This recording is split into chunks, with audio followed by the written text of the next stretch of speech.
बोला बोला भोलेनाथ की आरजे रिकॉर्डिंग स्टूडियो दरभंगा।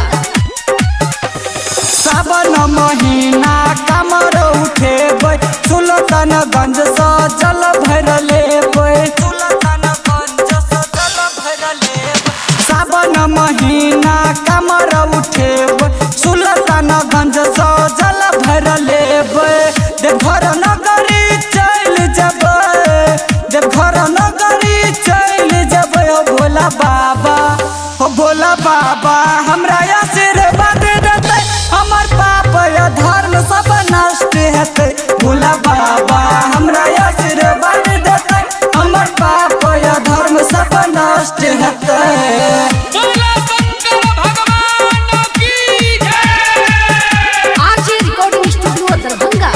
हो पथ में नहीं एतै हमारा कोनो दरार हो।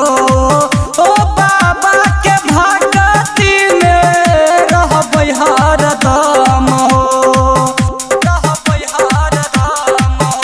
ओ पथ में नहीं एतै हमारा कोनो दरार हो।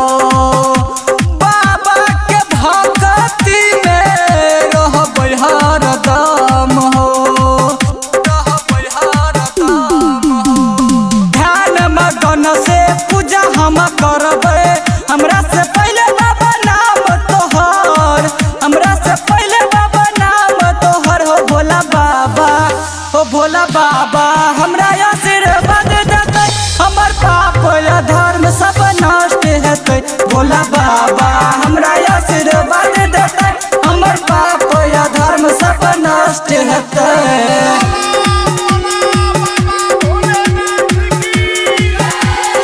RJ recording studio Darbhanga. हो दिल खुश दिलदार के तू भक्त बनाब, सूरज उजाला से तू पतरा लिखाब, पतरा लिखाब।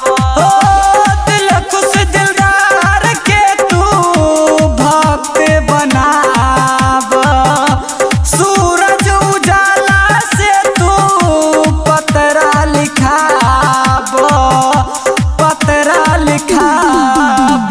एहो भोला दानी जग कल्याणी, राइटर विनोद के तू दर्शन द, राइटर विनोद के तू दर्शन द। हो भोला बाबा, हो भोला बाबा हमरा आशीर्वाद देतै, हमर पाप या धर्म सब नष्ट हेतै। भोला बाबा हमरा